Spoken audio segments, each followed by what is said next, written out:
Selamat sore untuk kita semua. Perkenalkan, nama saya Firdianto Karimale. Saya mahasiswa jurusan Sosiologi semester 6 di Fakultas Ilmu Sosial dan Ilmu Politik Universitas Nusa Cendana.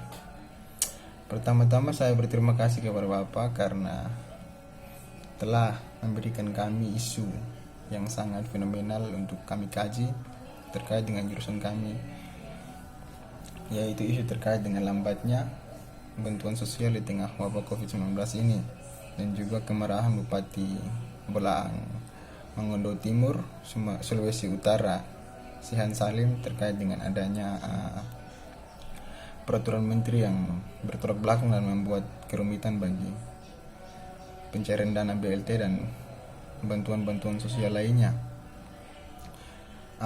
Kita tahu bahwa wabah COVID ini yang kita telah bahas pada video-video sebelumnya, yaitu terkait dengan beberapa isu-isu yang mencampur dalamnya. Ini menjadi salah satu perhatian buat kita sendiri karena di tengah wabah ini bagaimana kita melihat kebijakan-kebijakan atau langkah-langkah yang diambil pemerintah untuk bisa menanggulangi perekonomian suatu negara agar tetap stabil dan makmur. Ini menjadi salah satu pembahasan yang cukup menarik untuk kita kaji. Wabah COVID sendiri ini yang awal munculnya dari Cina ini mengakibatkan seluruh bidang baik itu politik, kebudayaan, olahraga dan lain-lain sangat-sangat terganggu, karena wabah ini merupakan salah satu wabah yang terbesar dari tahun-tahun sebelumnya atau dari wabah-wabah yang pernah muncul di muka bumi ini. Ini menurut saya wabah yang paling terbesar yang pernah ada, yang melumpuhkan berbagai aktivitas dalam berbagai bidang dalam suatu negara, baik itu negara maju maupun negara-negara berkembang. Negara-negara maju sendiri cukup pusing untuk menghadapi wabah ini, terkhususnya pada Amerika Serikat dan Cina yang sekarang mendominasi dalam positif terbanyak wabah tersebut. Ini semua akan berdampak pada perekonomian negara-negara berkembang, karena negara-negara berkembang maupun yang terkena dampak ataupun tidak terkena dampak akan mengalami penurunan tingkat kualitas ekonomi dalam negara tersebut, karena dasar awalnya negara-negara maju yang mempunyai kualitas perekonomian bagus saja terkena dampak. Maka dari itu otomatisnya negara-negara berkembang juga ikut terkena dampak dari wabah ini.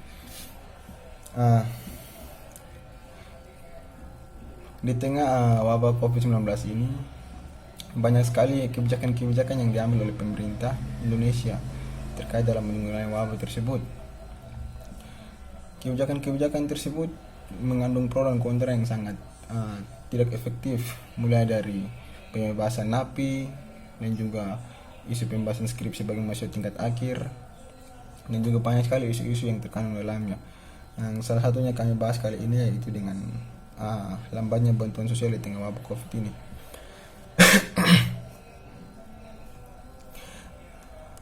Kemarahan Bupati Boltum Sulawesi Utara Sihan Salim ini memang sangatlah wajar, karena ini menyangkut kehidupan dan kemakmuran masyarakat di tengah wabah COVID ini. Bagaimana dengan aturan-aturan yang dikeluarkan pemerintah terkait dengan pelarangan atau pemberhentian sementara kegiatan-kegiatan yang bersifat publik, ini membuat masyarakat yang notabene penghasilannya didapatkan dari kerumunan atau didapatkan melalui pekerjaan sehari-hari bukan per bulan, ini menyebabkan masyarakat tidak mendapatkan ekonomi secara wajib, dan ini harus bagaimana ditangani oleh pemerintah sendiri. Wajar bagi saya jika Bupati Boltum marah karena masyarakatnya semua mengalami tidak mendapat makanan atau tidak mendapat pasokan ekonomi yang cukup untuk kebutuhan mereka sehari-hari. Kemarahannya yang itu mengarah kepada Menteri Desa dan Mendagri dan juga Menteri Sosial. Ketiga menteri tersebut merupakan salah satu menteri yang bertanggung jawab untuk masyarakat dan bagaimana membangun atau mengambil kebijakan-kebijakan yang terbaik untuk masyarakat. Namun pada kenyataannya semua tidak sesuai dengan apa yang diharapkan oleh masyarakat kita sekarang ini, karena segala sesuatu dilakukan karena tidak melihat langsung apa yang dirasakan oleh masyarakat, tetapi mengambil kebijakan-kebijakan yang melihat dari satu sisi tanpa mengimbangi sisi lain. Yang kedua, karena apa? Kebijakan-kebijakan yang diambil ini tidak adanya kolerasi dalam pemerintahan, baik itu bidang terendah yaitu desa sendiri sampai kepada bidang tertinggi yaitu menteri-menteri.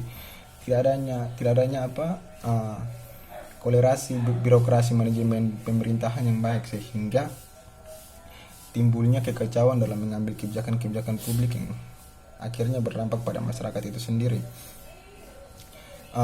Terkait dengan kebijakan-kebijakan tersebut, bahwa bantuan dana dan bantuan sosial atau bantuan langsung tunai atau bantuan sosial sendiri itu juga menurut saya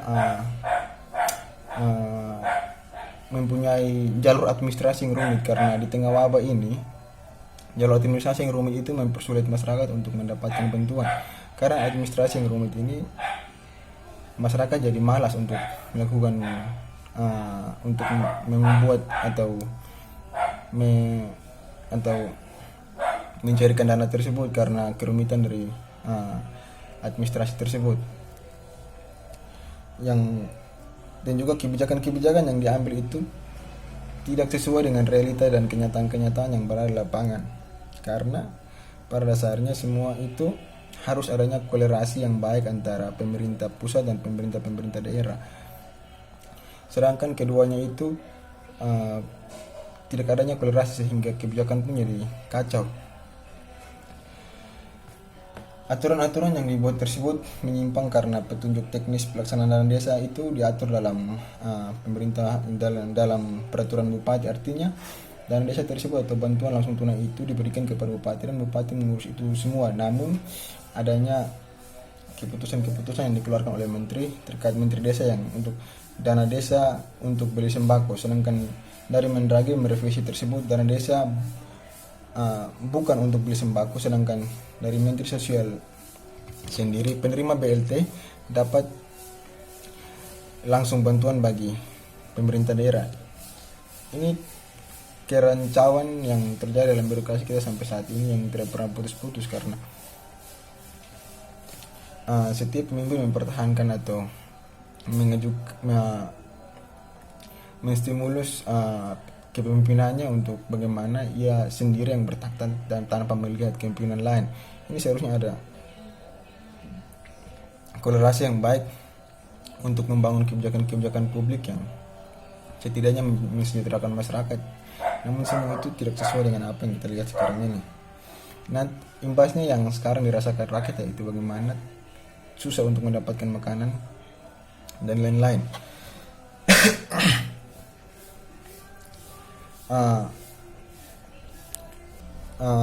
Yang saya terkait yang ada yang saya baca di sini tanggapan dari Menteri Sosial, yaitu bahwa apabila ada yang kurang sesuai dengan harapan, saya kira wajar dalam suasana seperti ini.